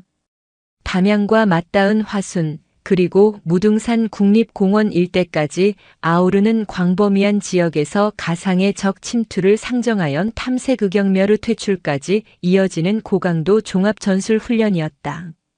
물론 한지훈의 이름은 이번에도 전투조 명단에서 빠졌다. 그는 여단 지휘본부 CP 지원조라는 이름으로 사실상 훈련 지역 초입에 설치될 베이스 캠프에서 통신 보조 및 물자 관리를 맡게 되었다. 훈련 전날 밤 오만규 원사가 주도하는 최종 작전 브리핑이 열렸다. 한지우는 지원조였지만 작전의 전체 흐름을 파악해야 한다는 생각에 회의실 가장 구석자리에 섰다. 오 원사는 거대한 지도 앞에 서서 붉은색 펜으로 침투조의 이동 경로를 브리핑하고 있었다. 주력 침투조 알파는 내가 직접 인솔한다. 무등산 서석대를 경유, 야간에 장불제를 넘어 화순 백아산의 은거한적 지휘부를 타격한다. 기상 변동 시 용추 계곡을 통한 우회로 브라보 탱고 루트를 예비로 설정한다. 한지우는 숨을 죽인 채 그 모든 정보를 머릿속에 새겨 넣었다. 그는 비록 전투조는 아니었지만 지원조로서의 임무를 완벽하게 수행하고 싶었다. 그는 알파조의 이동 경로, 예상 시간, 비상 주파수, 그리고 예비 루트였던 용추 계곡의 지형까지 밤을 새워가며 완벽하게 숙지했다. 다음 날 훈련이 시작되었다. 한지우는 지휘본부 텐트에서 쏟아지는 무전 요청을 처리하며 바쁘게 움직였다. 그의 역할은 30분마다 각 침투조의 위치를 확인하고 지도에 표기하는 것이었다. 알파조 현재 위치 서석대 통과. 기상. 양호. 의상. 오원사의 굵직한 목소리가 무전기를 타고 흘러나왔다. 한지우는 지도에 알파조의 위치를 핀으로 표시했다. 그때였다. CP, 여기는 찰리조. 찰리조. 다급한 목소리가 들렸다. 기상 급변. 무등산 정상 부근. 국지성 호우 발생. 시계 확보 불가. 낙뢰가 치고 있다. 동시에 지휘본부 텐트의 천장이 타다다닥하는 요란한 소리를 내기 시작했다. 방금 전까지 맑았던 하늘이 순식간에 암전되며 마치 하늘의 구멍이라도 뚫린 듯한 폭우가 쏟아지기 시작했다. 한여름 산악 지형에서 가장 무서운 게릴라성 호우였다. 전부대 훈련 중지, 훈련 중지. 강민혁 여단장이 마이크를 잡고 외쳤다. 즉시 안전지대로 대피. 각조 인원 현황 즉각 보고. 브라보조 인원 이상 무. 대피 완료. 찰리조 인원 이상 무. 중머리제 대피소로 이동 중. 하지만 가장 중요한 알파조의 응답이 없었다. 알파, 알파. 여기는 CP. 응답하라. 치이이유 무전기에서는 빗소리와 섞인 끔찍한 잡음만 흘러나왔다. 마지막 교신 위치가 어디였나? 강 여단장이 한지훈에게 소리쳤다. 서석대. 서석대 통과 직후였습니다. 젠장. 산 정상 부근에서 낙뢰를 맞았나? 모두가 패닉에 빠졌다. 빗줄기는 더욱 거세졌고 무등산 일대는 삽시간에 물바다로 변해가고 있었다. 수색조. 당장 수색조 편성해. 잠깐만. 기다려 주십시오. 한지훈이 무전기와 지도를 번갈아 보며 다급하게 외쳤다. 여단장님, 알파조는 서석대에 없습니다. 무슨 소리야? 마지막 보고가.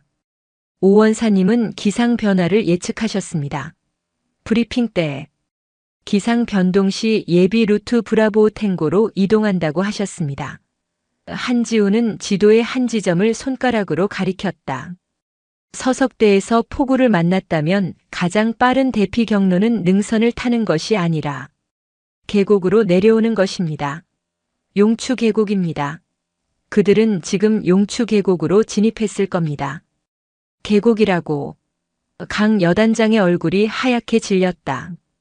이런 폭우 속에 계곡으로 들어가는 건 자살행위야. 대피하기 위해서였을 겁니다. 하지만 이 정도 폭우라면 계곡물이 불어나는 건 순식간입니다. 지금쯤이면 이미 고립되었을 겁니다. 위치 특정이 가능한가? 용추 계곡은 지형이 험하고 깊어 무전 신호가 거의 잡히지 않습니다. 하지만 마지막 신호가 끊긴 각도와 예비 루트를 계산해 보면 한지훈은 컴퍼스와 자로 지도를 빠르게 계산했다. 여기 용추 폭포 하단, 악어 바위라고 불리는 협곡입니다. 그곳 외에는 신호가 끊길 만한 곳이 없습니다. 강민혁 여단장은 10초간 한지훈의 눈을 뚫어지게 쳐다보았다. 자벽부로만 알았던 하사의 눈에서 엄청난 확신과 전문성이 뿜어져 나오고 있었다. 헬기는 띄울 수 없나? 이 낙뢰와 폭우 속에서는 불가능합니다. 수직 강화 자체가 안 됩니다. 수색조를 그쪽으로 보내. 가장 빠른 루트로. 하지만 지금 계곡 진입로가 전부. 그때 한지훈이 자신의 방탄모를 고쳤으며 앞으로 나섰다. 그의 눈에는 더 이상 고립된 자의 절망이 없었다. 오직 군인의 결의만 남아 있었다. 여단장님, 제가 가겠습니다. 뭐? 저는 지원조라 체력이 남아돕니다. 그리고 저는 어젯밤 브라보 탱고 루트의 모든 지형 지물을 암기했습니다. 비상식량고와 암벽 등반 루트까지 전부 확인했습니다. 한지훈은 자신의 전투 조끼를 두드렸다. 여단 본부에서 가장 가볍고 가장 빠른 사람. 접니다. 한하사. 자네. 이건 장군 손자로서의 요청이 아닙니다. 한지훈은 강민혁의 눈을 피하지 않았다. 고립된 제 전우들을 구하러 가겠다는 대한민국 육군 하사 한지훈이 보고입니다. 강민혁 대령은 자신의 군 생활을 통틀어 가장 어려운 결정을 내려야 했다. 저 하사를 보냈다가 만에 하나, 정말 만에 하나 그에게 무슨 일이 생긴다면 그의 머릿속에 차수경의 얼굴이 스쳐 지나갔다. 하지만 그는 한지훈의 눈 속에서 차수경과 똑같은 철의 여장부의 불꽃을 보았다. 가라. 강민혁이 결단했다. 비상 주파수 열어주겠다. 필요한 장비 뭐든 챙겨. 그리고 반드시 전원 살아서 복귀해라. 이건 명령이다. 명령 수령했습니다. 한지우는 더 이상 망설이지 않았다. 그는 구석에 처박아 두었던 자신의 등반 장비와 구급랑, 비상 로프를 챙겼다. 그는 텐트 문을 박차고 칠흑 같은 어둠과 폭우 속으로 자신의 새로운 십자가를 짊어지고 홀로 뛰어들었다. 세상이 뒤집힌 듯 했다. 한지우는 폭포수처럼 쏟아지는 빗줄기를 얼굴로 받아내며 무등산의 험준한 산악 지형을 달렸다. 일반적인 등산로가 아니었다. 그가 암기했던 브라보 탱고 루트는 특전사 요원들만이 아는 가장 빠르고 가장 위험한 샛길이었다. 후. 숨이 턱까지 차올랐지만 멈출 수 없었다. 발밑에서는 흙탕물이 강처럼 흘러내렸고 나뭇가지들이 비바람에 꺾여 그의 전투복을 찢었다. 머리 위에서는 천지를 뒤흔드는 낙뢰가 번쩍이며 짧은 순간 길을 비췄다가 다시 칠흑 같은 어둠 속에 그를 가뒀다. 그의 머릿속에는 오직 하나 악어 바위라는 좌표뿐이었다. 제발 무사해야 해. 1시간, 2시간. 지옥 같은 질주 끝에 그는 마침내 거대한 계곡의 절벽 위에 도착했다. 알파조. 들리는가?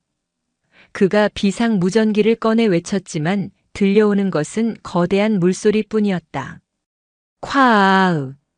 저 아래 용추 계곡은 이미 미친 듯이 불어난 흙탕물로 변해 있었다. 평소에는 맑은 물이 흐르던 곳이 모든 것을 집어삼키는 경류가 되어 울부짖고 있었다. 젠장. 한지우는 절벽 아래를 살폈다. 그리고 발견했다. 절벽에서 약 20m 아래 경류가 휩쓸기 직전의 좁은 바위턱. 그곳에 낯익은 전투복들이 웅크리고 있었다. 알파조였다. 그들은 총 5명. 그 중심에는 오만규 원사가 있었다. 원사님. 한지훈이 목이 터져라 외쳤다. 오만규 원사가 고개를 들었다. 그는 어둠과 빗줄기 속에서 나타난 한지훈을 보고 자신의 눈을 의심했다. 한지훈? 내가 왜 여길? 다들 무사하십니까? 김상병이. 발목이 부러졌다. 물이 계속 차오르고 있어. 오원사의 말대로였다. 그들이 딛고 선 바위 턱은 불어나는 계곡물에 의해 10분 안에 잠길 위기였다. 로프를 내려. 오원사가 소리쳤다. 하지만 한지우는 고개를 저었다. 안 됩니다. 이 폭우 속에서 부상병을 끌어올리는 건 불가능합니다. 로프가 바위에 쓸려 끊어질 겁니다. 그럼 어쩌란 말이냐? 이대로 다 죽으라는 거냐? 오원사가 절망적으로 외쳤다. 그는 평생의 전장에서 이런 무력감을 느껴본 적이 없었다. 한지우는 빠르게 주변 지형을 살폈다. 길이 있을 거야. 그의 눈에 들어온 것은 그들이 고립된 바위 턱에서 반대편 절벽으로 이어진 낡은 와이어 하나였다.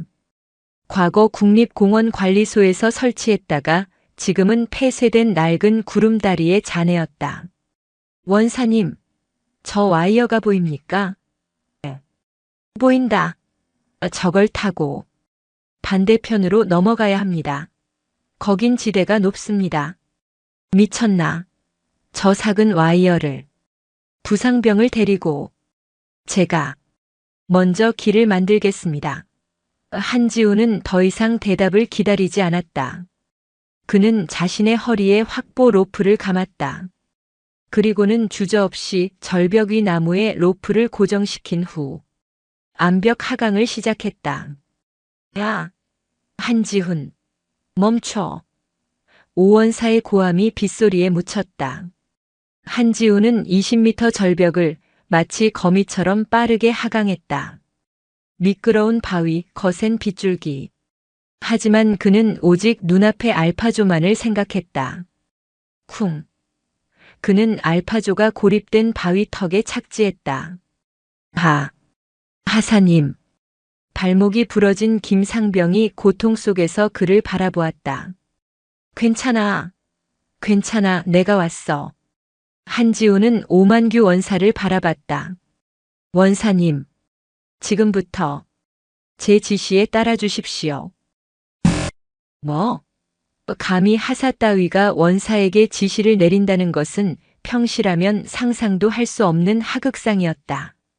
하지만 한지훈의 눈에는 두려움이나 오만이 없었다. 오직 절박한 생존만 있었다.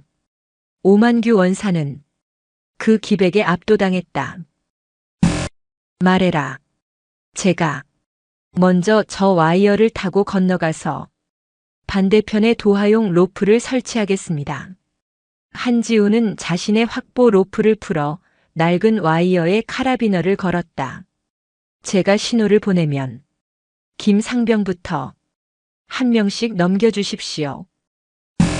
알겠다. 한지우는 심호흡을 했다.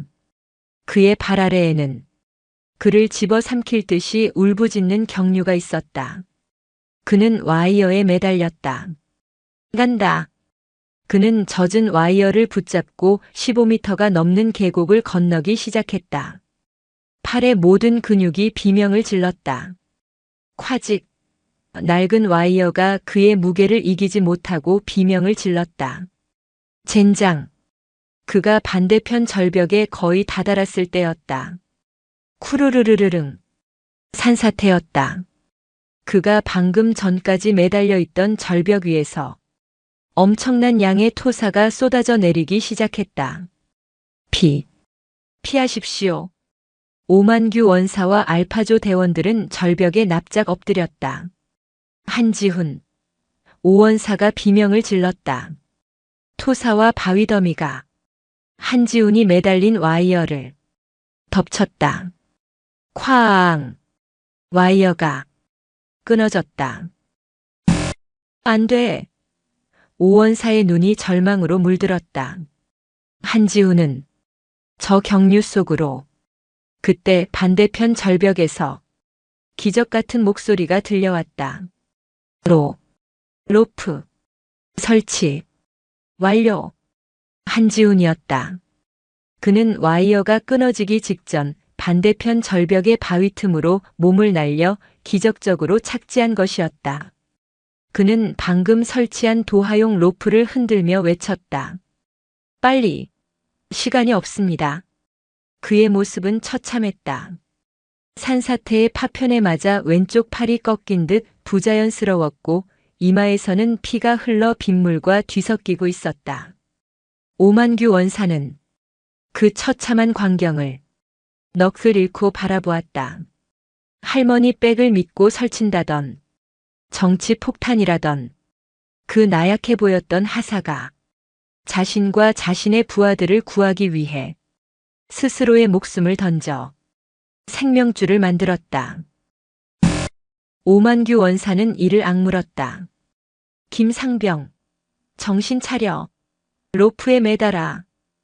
그는 자신의 모든 힘을 다해 부상당한 부하를 로프에 결착시켰다. 보낸다. 한지우는 부러진 팔의 고통을 잊은 채 반대편에서 사력을 다해 로프를 끌어당겼다. 1명, 2명, 오원사를 제외한 모든 대원이 경류를 건너 안전한 반대편으로 넘어왔다. 이제 오만규 원사 차례였다. 그가 로프에 몸을 매달려는 순간이었다. 쿠르르르르. 두 번째 산사태. 이번에는 그들이 딛고 선 악어 바위 자체가 무너져 내리기 시작했다. 바위가 경류 속으로 가라앉고 있었다. 원사님. 오만규 원사는 로프를 잡을 시간도 없이 거대한 흙탕물 속으로 휩쓸려 들어갔다. 안 돼. 한지우는 망설일 틈이 없었다. 그는 자신을 그렇게나 모욕하고 배제했던 그 상관을 구하기 위해 자신의 몸에 로프를 감은 채 다시 그 죽음의 경류 속으로 몸을 던졌다. 세상은 암전과 포효 그리고 지독한 냉기로 가득 찼다. 한지우는 경류 속으로 몸을 던지는 순간 부러진 왼팔에서 뼈가 어긋나는 듯한 격통이 온몸을 관통하는 것을 느꼈다. 악! 소리조차 내지 못했다. 차가운 흙탕물이 그의 입과 코를 틀어막고 폐를 짓눌렀다. 이것은 훈련이 아니었다. 이것은 죽음 그 자체였다. 그의 몸에 감긴 로프가 팽팽하게 당겨졌지만 물살의 힘은 그가 상상했던 것 이상이었다. 거대한 자연의 분노 앞에서 인간은 한낱 나뭇잎에 불과했다. 원사님! 그는 필사적으로 눈을 떴지만 칠흑 같은 어둠과 흙탕물 속에서 보이는 것은 없었다. 오직 거대한 물의 포효만이 그의 고막을 찢을 듯이 울렸다.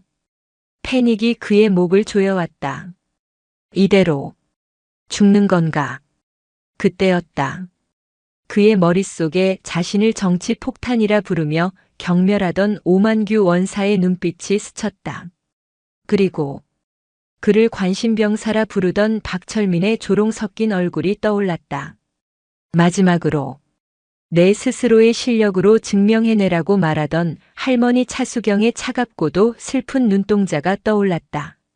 아니, 한지우는 이를 악물었다. 아직 아무것도 증명하지 못했어. 그는 남은 오른팔과 두 다리로 물살을 거스르기 위해 미친 듯이 몸부림쳤다. 바로 그때였다.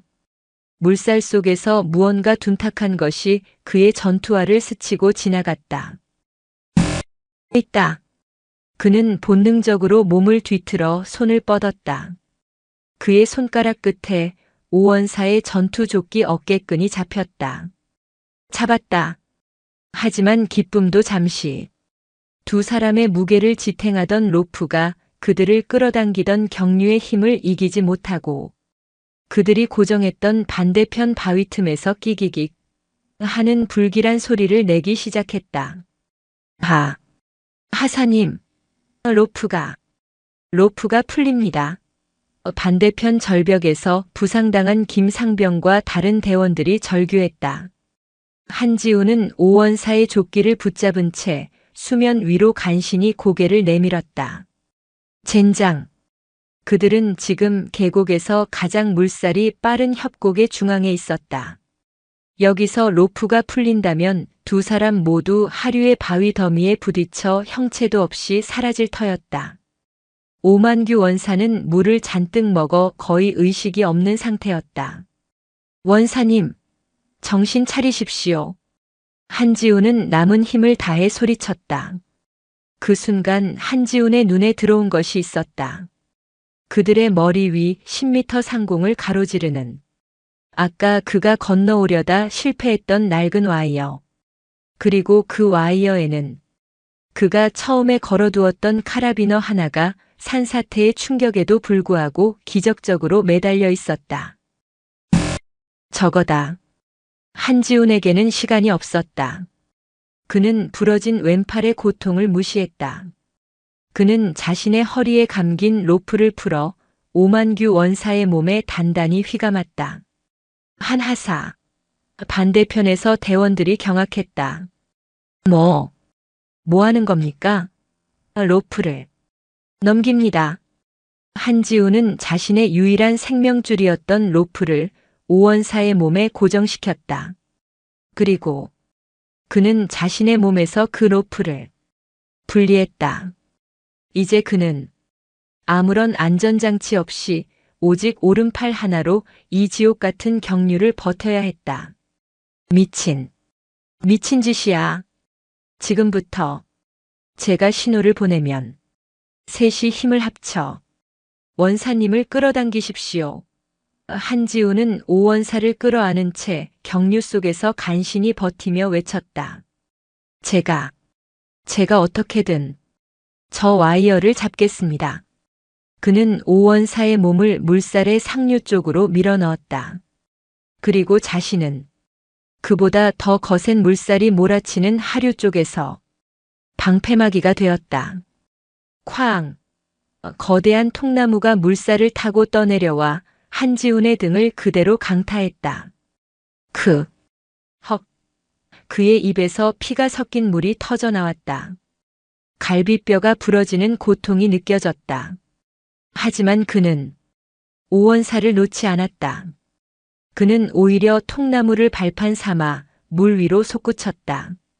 그리고 그의 오른손이 허공에 매달린 낡은 와이어의 카라비너를 움켜쥐었다. 지금 당기십시오. 그가 마지막 남은 기력을 다해 포효했다. 반대편 절벽의 새 대원이 피를 토하는 심정으로 로프를 잡아당기기 시작했다. 오만규 원사의 몸이 경류를 가르며 천천히 반대편 절벽을 향해 끌려가기 시작했다. 한지훈은 부러진 팔과 부서진 등, 그리고 피 흘리는 머리로 오직 오른팔 하나에 자신의 온 체중과 경류의 저항을 실은 채 낡은 와이어에 매달려 있었다. 그의 시야가 점점 흐려졌다. 빗소리가 멀어졌다. 할머니, 저 증명한 걸까요? 오원사의 몸이 마침내 안전하게 절벽 위로 끌어올려지는 것을 흐릿한 시야 속에서 확인한 순간 한지훈은 자신을 지탱하던 마지막 힘을 놓았다. 그의 오른손에서 카라비너가 툭 하고 빠져나갔다. 안 돼, 지훈아. 대원들의 절규를 뒤로 한 채 대한민국 육군 하사 한지훈은 그렇게 어둡고 차가운 경류 속으로 완전히 사라졌다. 삐읍. 규칙적인 기계음이 고요한 공간을 채우고 있었다. 희미한 소독약 냄새. 한지훈은 천천히 눈을 떴다. 눈앞에 보이는 것은 새하얀 병실의 천장이었다. 여긴 목소리가 제대로 나오지 않았다. 그는 몸을 일으키려 했지만 온몸이 부서질 듯한 고통과 함께 붕대로 감겨 있음을 깨달았다. 왼팔은 두꺼운 깁스를 하고 천장에 매달려 있었고 가슴과 등에도 압박 붕대가 감겨 있었다. 정신이 드나? 그때 낯익지만 낯선 목소리가 들려왔다. 그가 고개를 돌리자 그곳에는 환자복을 입은 채 오른팔에 깁스를 한 오만규 원사가 서 있었다. 원사님, 한지훈의 목이 잠겨 있었다. 무사하셨군요. 오만규 원사는 대답하지 않았다. 그는 그저 붕대로 미라처럼 감겨 침대에 누워있는 한지훈을 물끄러미 바라보았다. 그의 눈시울은 그가 평생 흘리지 않았을 눈물로 붉게 충혈되어 있었다. 기적이라고 하더군. 오원사가 잠긴 목소리로 입을 열었다. 자네가 경류에 휩쓸려가고 10분 뒤에 하류 2km 밖 갯바위에서 구조대가 자네를 발견했네. 심장은 멎어 있었고. 여기 국군 수도병원이야. 자네 사흘 만에 깨어난 걸세. 오원사는 침대 옆에 의자에 천천히 주저앉았다. 그는 붕대로 감긴 한지훈의 오른손을 자신의 거칠고 투박한 깁스하지 않은 왼손으로 조심스럽게 감싸쥐었다. 병실에는 두 군인의 거친 숨소리와 기계음만이 울렸다. 내가 틀렸네. 오원사가 마침내 입을 열었다. 그의 목소리는 떨리고 있었다. 나는 평생을 특전사라는 자부심 하나로 살아왔네. 내 기준, 내 원칙, 그게 전부인 줄 알았지. 나는 자네를 그저 빽이나 믿고 들어온 나약한 도련님으로 생각했어. 이 부대의 명예를 더럽힌 내부 고발자라고 경멸했네. 그는 고개를 숙였다. 20년 특전사 외길 살아있는 전설이라 불리던 오원사가 이제 막 임관한 햇병아리 하사 앞에서 완전히 무너져 내리고 있었다. 하지만 자네가 맞았어. 자네는 자네 할머니의 훈장이 아니라 자네 자신의 군인 정신으로 우리를 구했네. 나 같은 놈을 구하기 위해 자네 목숨을 2번이나 던졌어. 오원사는 감싸쥔 한지훈의 손등 위로 뜨거운 눈물을 툭툭 떨어뜨렸다. 나는 자네의 전우가 될 자격이 없네. 나는 군인이 아니었어. 그저 늙고 오만한 꼰대였을 뿐이야. 한지훈은 고통스러운 와중에도 힘겹게 입을 열었다. 아닙니다. 원사님. 원사님은 제 상관이시고 제 전우이십니다. 한지훈은 자신을 짓눌렀던 모든 고통과 모욕을 그 한마디로 모두 녹여내렸다. 특전사는 전우를 버리지 않으니까요. 오만규 원사는 그 말을 듣는 순간 더 이상 참지 못하고 어린아이처럼 소리내어 울기 시작했다. 그것은 한 군인이 다른 군인에게 바치는 가장 진실된 참교육의 순간이자 한 인간이 다른 인간을 구원하는 가장 눈부신 개과천선의 순간이었다. 그때 병실 문이 조용히 열렸다. 새로운 여단장 강민혁 대령과 특전사령관 이무진 중장이 무거운 표정으로 들어섰다. 이무진 중장은 침대에 누워있는 한지훈을 바라보며 가장 깊고 가장 장엄한 경례를 올렸다. 육군 하사 한지훈. 충성. 자네는 이번 훈련에서 상관과 전우의 생명을 구하고 특전사 대원으로서의 투철한 군인 정신과 희생 정신을 보여주었네. 이에 자네에게 육군 참모총장 표창과 화랑무공훈장을 상신하기로 결정했네. 그리고 이무진 중장은 오만규 원사를 바라보았다. 오원사. 예, 사령관님. 자네는 이번 사태에 대한 지휘 책임을 물어 중징계위에 회부될 예정이었으나 이무진은 한지훈을 바라보며 희미하게 웃었다. 자네를 살려준 전우가 자네를 가장 유능한 특전사 교관이라고 강력하게 변호하더군. 징계는 보류하겠네. 대신 자네에게는 이 한지훈 하사가 완벽한 특전사 요원으로 거듭날 때까지 그의 책임 교관이 되어 자네의 모든 것을 전수하라는 특별 명령을 내리겠네. 할 수 있겠나? 오만규 원사는 눈물 젖은 얼굴로 한지훈을 바라보았다. 그리고 그는 자신의 남은 군 생활 전부를 건 경례를 올렸다. 명 받들겠습니다. 사령관님, 6개월 후의 제11공 수특 전여단 특수임무대 훈련장. 더 빨리, 더 정확하게. 자세가 무너진다라 한지훈. 예, 알겠습니다. 혹독한 동계 훈련이 한창인 훈련장. 한지훈은 완전히 다른 사람이 되어 있었다. 병원에서 퇴원한 그는 지옥과도 같은 재활 훈련을 거쳤다. 그리고 그의 곁에는 그림자처럼 오만규 원사가 붙어 있었다.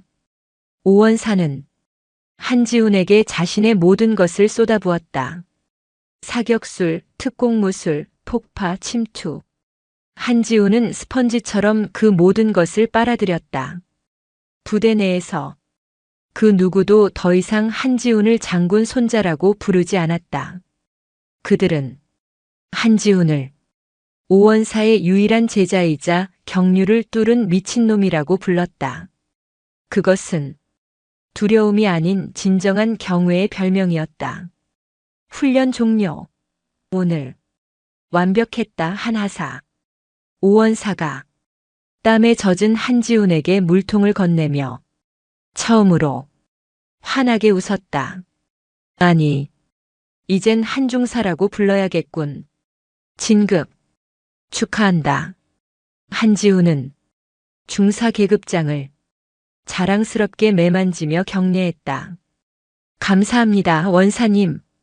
그의 군 생활은 이제 막 진짜로 시작되고 있었다. 그리고 그날의 위병소. 한지훈이 첫 중사 휴가를 나가던 날, 그는 위병소 앞에서 낯선 듯 낯익은 두 얼굴을 마주했다. 군복을 벗고 사복을 입은 전역한 황대명과 최필승이었다. 그들은 징계위원회에서 차수경 장군의 선처 탄원. 그녀는 두 병사가 인생을 다시 시작할 기회를 줘야 한다고 탄원했다. 덕분에 군사재판을 면하고 만기 전역보다 조금 이른 불명예 전역으로 부대를 떠났었다. 그들은 한지훈을 보자마자 90도로 허리를 숙였다. 저 한중사님, 아니 한지훈 씨. 황대명이 떨리는 목소리로 말했다. 저희 그날 정말 죽을 죄를 지었습니다. 그리고 소식 들었습니다. 부대를 구하셨다고. 저희 그날 이후로 장군님께서 하신 말씀, 국민에게 빚을 갚는 마음으로 살라는 그 말씀 잊지 않고 있습니다. 지금 작은 식당에서 허드렛일부터 다시 배우고 있습니다. 정말 죄송했습니다. 그리고 정말 존경합니다. 한지훈은 그들의 눈을 바라보았다. 그들의 눈에는 더 이상 그날의 오만함과 조롱이 없었다. 삶의 무게를 깨달은 평범한 청년들이 진심 어린 반성이 담겨 있었다. 한지훈은 그들에게 말없이 거수경례를 붙였다. 건강하십시오. 그것은 모두를 위한 진정한 용서였다. 담양 어느 시골집. 한지훈은 버스를 타고 할머니 차수경의 집으로 향했다. 그녀는 여전히 낡은 밀짚 모자를 쓰고 텃밭에서 호미질을 하고 있었다. 그녀의 모습은 대한민국 최초의 여성 투스타가 아니라 그저 평범한 시골 할머니 그 자체였다. 왔느냐? 할머니가 흙 묻은 손을 털며 손자를 돌아보았다. 한지훈은 아무 말 없이 할머니 앞에 섰다. 그는 이제 훌쩍 커버린 그리고 강인한 군인의 눈빛을 한 남자가 되어 있었다. 그는 주머니에서 무언가를 꺼냈다. 자신의 가슴에 달려있던 한지훈이라는 이름 석자와 중사라는 계급장, 그리고 그가 목숨을 걸고 받은 화랑무 공훈장의 축소판이었다. 그는 그것을 할머니의 주름지고 거친 손바닥 위에 가만히 올려놓았다. 차수경은 손바닥 위에 그 작은 훈장과 손자의 얼굴을 번갈아 바라보았다. 할머니, 한지훈이 입을 열었다. 이제 이것이 할머니의 명예가 되었으면 좋겠습니다. 차수경은 아무 말도 하지 않았다. 그녀는 그저 훈장을 쥔 손을 가슴에 꼭 품었다. 그녀의 눈가에서 70평생을 참아왔던 뜨거운 눈물 한 줄기가 햇볕에 그을린 뺨을 타고 흘러내렸다. 지훈아. 예, 할머니. 밥은 먹었니? 아직입니다. 할머니가 환하게 웃었다. 마치 평생의 짐을 모두 내려놓은 듯한 그런 미소였다. 그래. 밥 먹자. 우리 강아지. 아니, 우리 한중사. 내가 좋아하는 오미자차. 이번엔 얼음 아주 가득 넣어놨다. 두 사람은 서로를 마주보며 웃었다. 담양의 따사로운 가을 햇살 아래 강철처럼 단단해진 두 세대의 군인이 그렇게 서 있었다. 오늘도 인생지의 말씀을 잘 들어주셔서 감사합니다.